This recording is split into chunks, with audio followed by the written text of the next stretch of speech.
आदाब नाजरीन, कश्मीर न्यूज के साथ मैं हूं मुनज़्ज़ा शाह। जम्मू कश्मीर के हिंदुस्तान से इल्हाक की 75वीं सालगिरह के मौके पर दिल्ली के इंडिया इंटरनेशनल सेंटर में मुनक्किद प्रोग्राम में जम्मू कश्मीर के एलजी मनोज सिन्हा ने किताब का रस्मी इजरा किया।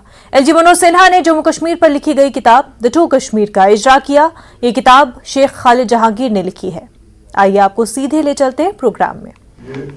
और कनेक्टिविटी का किसी भी रीजन के विकास में बहुत ही महत्वपूर्ण योगदान है। तो रेल कनेक्टिविटी भी अगले साल कश्मीर कन्याकुमारी से जुड़ जाएगा। रोड, रेल, एयरवेज और अब तो वाटरवेज की दिशा में भी हम लोग आगे बढ़ रहे हैं। श्रीनगर से गांधरबल लोग पहुंच गए त्योहार मनाने, तो उस पर और भी मुझे लगता है कि हम लोग कोशिश करेंगे। पुलवामा और शोपियां में बच्चे सिनेमा देख रहे हैं। श्रीनगर में काफी भीड़ हो रही है और बाकी जगहों पर भी जल्द ही शुरू हो जाएगा।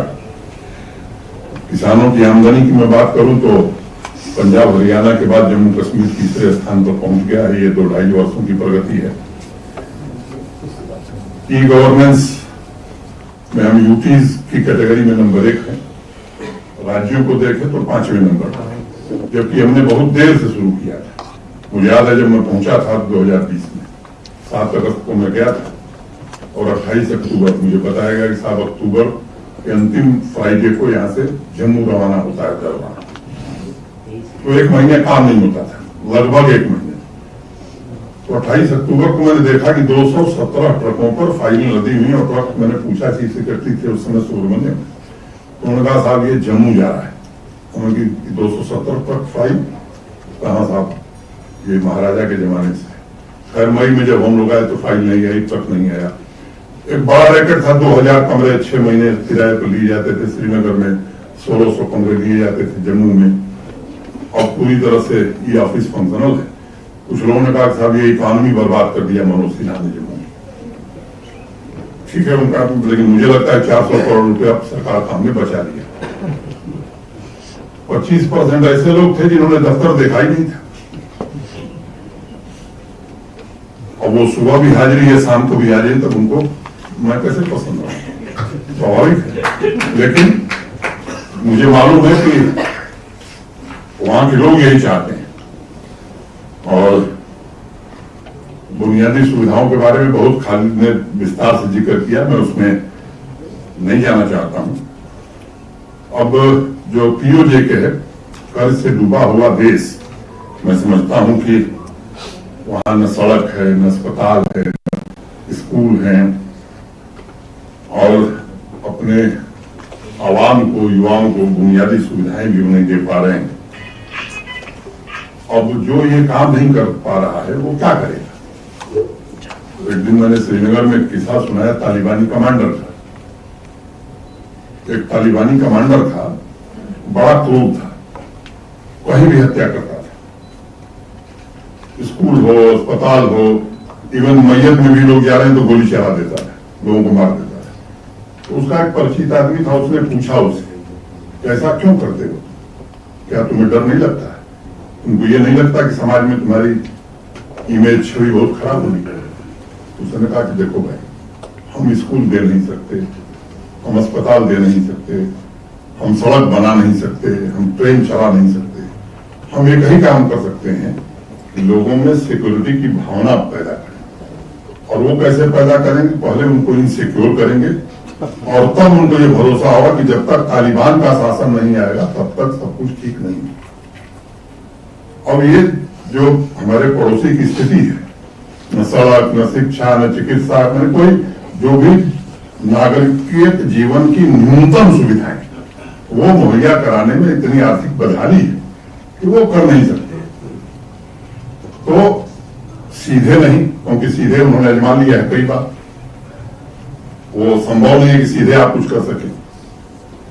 तो फिर ये सहारा लेकर के यहाँ के युवाओं को बरगलाने की, उनमें ये बात विश्वास दिलाने की कि भाई भारत आपके लिए कुछ नहीं कर सकता है। भाई जो अपने बच्चों के लिए नहीं कर सकता है वो जम्मू कश्मीर के लिए क्या करेगा। जो अपनी आवाम के लिए भोजन नहीं उपलब्ध करा सकता, दवा नहीं उपलब्ध करा सकता, पढ़ाई की व्यवस्था नहीं कर सकता, वो दूसरे के लिए क्या करेगा। इसलिए युवाओं को भटकाने की ये कोशिश लगातार लंबे समय से चलती रही है मुझे लगता है कि अब काफी लोगों को ये बात समझ में आ रही है अभी, और आज जम्मू कश्मीर का बड़ा वर्ग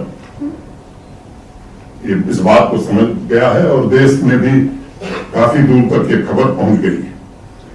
अब देश की भी नामी गिरामी कंपनियां, दुनिया से भी लोग अब आकर के वहां इन्वेस्टमेंट की बात कर रहे हैं, काम कर रहे हैं। और वहां अगर बात इंडस्ट्री की करेंगे तो आतंक के ठिकाने के पर्याय बन चुके इलाके में कौन जाएगा निवेश करने? खुद सोचिए। उन्होंने अपनी किताब में मुजफ्फराबाद और मीरपुर का जिक्र किया है, पुराने शहर हैं, लेकिन अब वहां की स्थिति जो है मुझे लगता है कि काफी खराब है। मोटे तौर पर हमारा जो बजट पिछले बार देश की संसद ने पारित किया, आप सब जानते हैं कि वो 1,12,000 करोड़ रुपए के आसपास था, मैंने करीब 13-14 बिलियन डॉलर, 13.34 के आसपास। और उनका बजट अगर आप देखेंगे तो 78 मिलियन डॉलर्स का है। मैंने बता दिए, न डॉक्टर, न अस्पताल, न शिक्षण संस्थान। बाकी उसमें मैं नहीं जाना चाहता हूं। हेल्थ पैरामीटर्स में जम्मू कश्मीर देश के बाकी राज्यों से काफी बेहतर कर रहा है। मैं कोरोना जब पूरे देश में तबाही मचा रहा है, तभी मुझे लगता है कि सेकेंड वेव जो सबसे खतरनाक मानी जा रही थी, उस समय भी ये स्थिति नहीं आई कि जम्मू कश्मीर में ऑक्सीजन सपोर्टेड बेड लोगों को न मिले। वैक्सीनेशन हो, लोगों के स्वास्थ्य की चिंता करने का सवाल हो।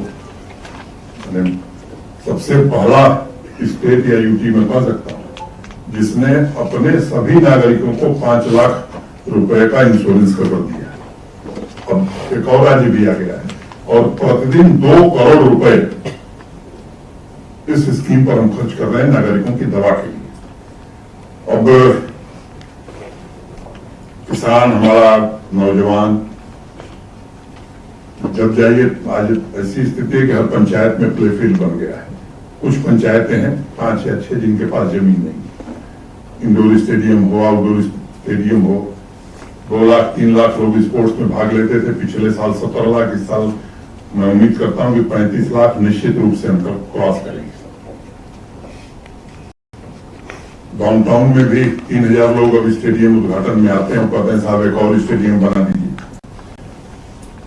अब मक्का के बजाय एक्सोटिक वेजिटेबल पैदा हो रहा है और विदेश भी जा रहा है।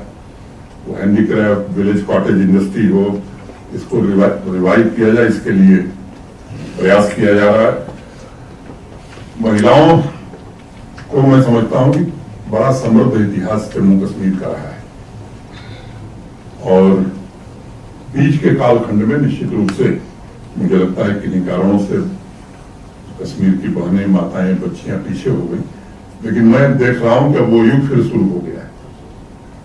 जिस यूनिवर्सिटी के कन्वोकेशन में मैं जाता हूं, तो कश्मीर यूनिवर्सिटी हो, इस्लामिक यूनिवर्सिटी हो, जम्मू यूनिवर्सिटी हो, 70% गोल्ड मेडल बच्चियां लेके जा रही और जो सेल्फ हेल्प ग्रुप में महिलाएं काम कर रही, मैं देखता हूं जो उत्साह है, जो हुनर है उनमें, मैं कह सकता हूं कि वहां की सामाजिक और आर्थिक व्यवस्था दोनों को बदलने में वो सक्षम है और निश्चित रूप से पूरा करेंगे।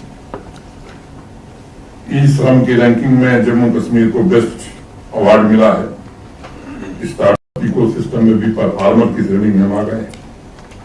8,000-9,000 प्रोजेक्ट पूरे होते थे, अब हम 50,000 से ऊपर प्रोजेक्ट पूरे कर रहे हैं। फाइनेंशियल ट्रांसपेरेंसी रहे, इसके लिए हर कोशिश की गई है और अब मैं समझता हूं कि निश्चित रूप से बहुत जिम्मेदारी से बात मैं कहना चाहता हूं कि देश के किसी राज्य से आप तुलना कर लीजिए, हम बेहतर ही होंगे ट्रांसपेरेंसी में, किसी राज्य से। तो ये कोशिश की जा रही, वंचित वर्ग के साथ जो भेदभाव था, महिलाओं के साथ जो भेदभाव था, वो 5 अगस्त 2019 के बाद समाप्त हो गया है। खाली साहब ने उसका भी जिक्र किया है। पाकिस्तान की टेरर इंडस्ट्री ने युवाओं को गुमराह करने के लिए तो प्रोपेगेंडा टूल और एक वेल ऑयल्ड इकोसिस्टम का इस्तेमाल किया था। उसकी पोल खोलने का भी इन्होंने काम किया है, लेकिन अब वो बीती हुई बात हो गई है।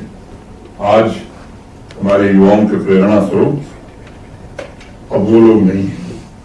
मुझे लगता है कि वुशु में हमारी बच्ची वर्ल्ड चैंपियन होती है सादिया तारिक, तो अब जम्मू कश्मीर के बच्चे और बच्चियां उससे प्रेरणा ले रहे हैं। फुटबॉलर दानिश फारूक है, अब उसको लोग अपना रोल मॉडल मानते हैं। उमरान मलिक अगर क्रिकेटर है तो उसको लोग रोल मॉडल, ऐसे 2-3 नाम मैं ले रहा हूँ, ऐसे सैकड़ों नाम मैं गिन सकता हूँ। फीफा स्टैंडर्ड का अभी स्टेडियम श्रीनगर का बन करके तैयार हुआ है, और जम्मू के नौजवानों के लिए भी इंटरनेशनल क्रिकेट स्टैंडर्ड का स्टेडियम बनकर तैयार हुआ है। नए टैलेंट की कमी नहीं है, और हर फील्ड में मुझे लगता है कि जम्मू कश्मीर के लोग अपनी स्थिति का एहसास दिला रहे हैं। श्रीनगर में कुछ लोग आए थे, पर्टिकुलरली मोस्टली यूएई से थे, कुछ अरब से थे, ऐसे 30 लोग थे, और एक बिजनेस समिट थी, उनसे मैं चर्चा कर रहा था। तो वही पीओजेके के एक निर्वासित पत्रकार हैं, लेखक अहमद अयूब, कुछ लोगों ने उनका लेख पढ़ा होगा। तो उन्होंने एक लेख लिखा, कई अखबारों में छपा, उसमें मुझसे उनकी अपेक्षा थी कि जम्मू कश्मीर के विकास की सभी योजनाओं में पाक अधिकृत कश्मीर को भी शामिल कर लें। ये वहां के जनता की आवाज है। वो चाहती है वहां की जनता के भारत के प्रधानमंत्री जम्मू कश्मीर के साथ साथ पीओजेके के लोगों का भी ख्याल रखें। और उन्होंने लिखा था कि गरीबी पिछड़ेपन की मार से त्रस्त लोग जम्मू कश्मीर की तरक्की से हैरान हैं और चाहते हैं कि वो भारत का अंग बने।